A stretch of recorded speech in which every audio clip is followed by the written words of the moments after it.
Assalamualaikum warahmatullahi wabarakatuh. Perkenalkan, nama saya Amanda Eftinan. Saya dari kelas Sosiologi 4C. Di sini saya ingin mereview buku Muslimah Feminis Penjelajah Multi Identitas Neng Dara Afia berdasarkan beberapa sudut. Yang pertama, pandangan sudut pandang perspektif gender, fenomenologi, dan biografi. Sudut pandang perspektif gender ini, buku ini menceritakan tentang perjalanan hidup beliau atau si penulis, dimulai dari beliau menamatkan pendidikannya, pengalaman spiritual, dan bagaimana ia memperjuangkan hak-hak perempuan. Buku ini masuk dalam penelitian kualitatif berperspektif gender, yang dimana terdapat dalam bab 3, itu ia aktif dalam organisasi perempuan Islam, yaitu LSM, perempuan yang menyelenggarakan diskusi-diskusi seputar feminis dan mendiskusikan hasil penelitian mereka mengenai perempuan pekerja seks dan perempuan pekerja pasar. Diskusi tersebut menurut pada akar masalah yang menyebabkan ketimpangan ekonomi dan ketimpangan gender.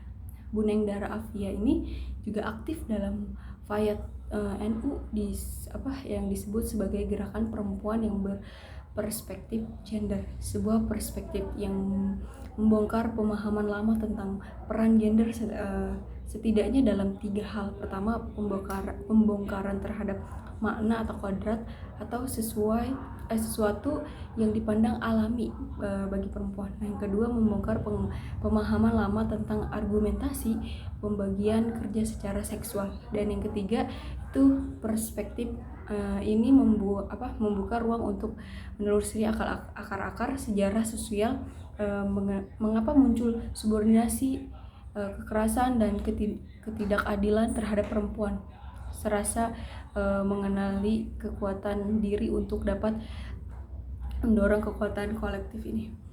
Sudut pandang fenomenologi. Fenomenologi berasal dari bahasa Yunani, yaitu ionama, dan berarti menampak, dan painomeno merujuk pada yang menampakkan. Ini juga dapat diartikan sebagai kemunculan suatu objek, peristiwa, atau koordinasi dalam perspektif seorang individu. Ternyata kisah Bu Neng ini menggambarkan masalah masih berlangsung budaya partikari itu. Nah, dalam buku Bu Neng Dara ini, partikari itu adalah sebuah kenyataan. Pengarang tersebut mengalami sendiri gitu, dan juga menentang dalam perjuangan hidupnya. Dikisahkan bahwa budaya partikari itu hampir saja membunuhnya ketika ia mengalami sakit berat karena tekanan batin gitu. Tetapi tidak berdaya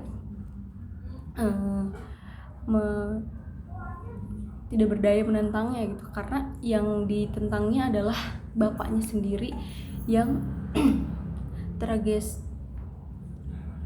yang sangat tragis gitu, didukung pula oleh ibunya sendiri. Nah, beruntungnya ia memiliki seorang suami yang memahami dan memberi dukungan batin.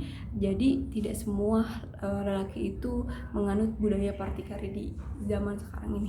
Nah, sudut pandang biografinya, buku ini apabila dilihat dari kualitatif menggunakan metode biografi, yaitu adanya beberapa sejarah tertulis mengenai kehidupan penulis sendiri.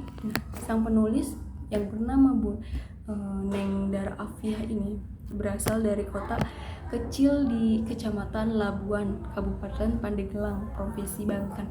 Beliau lahir pada bulan April tahun 1970. Beliau dibesarkan oleh ayahnya seorang pemimpin pesantren sekaligus pemimpin masyarakat, dan ibunya seorang guru agama. Nah, keluarganya itu menganut aliran Nahdlatul Ulama, dan lingkungan sekitarnya juga mayoritas menganut aliran Nahdlatul Ulama atau NU. Nah, tinggal di daerah Banten yang mayoritas penduduknya beragama Muslim, sangat kental keislamannya. Beliau pun sangat aktif seperti menjadikan komisioner dan ketua komisi pendidikan dan litbang Komisi Nasional Anti Kekerasan Terhadap Perempuan atau Komnas Perempuan. Untuk riwayat pendidikan beliau yaitu pada masa pendidikan sekolah dasar dan menengahnya dijalani di lingkungan pesantren. Nah, selanjutnya beliau mempelajari ilmu perbandingan agama di IAIN Syarif Hidayatullah Jakarta tahun 1993 dan mempelajari ilmu-ilmu sosial di Universitas Indonesia pada tahun 2001. Nah, beliau juga pernah mengikuti pendidikan pendek untuk dialog pluralisme agama di Amerika pada tahun 2004. Pendidikan hak-hak asasi manusia di New Zealand tahun 2007. Ya. Terima kasih. Mungkin ini dapat saya review dalam buku karya Bu Neng Dar Afia. Kurang lebihnya mohon maaf. Wabillahi taufiq wal hidayah. Wassalamualaikum warahmatullahi wabarakatuh.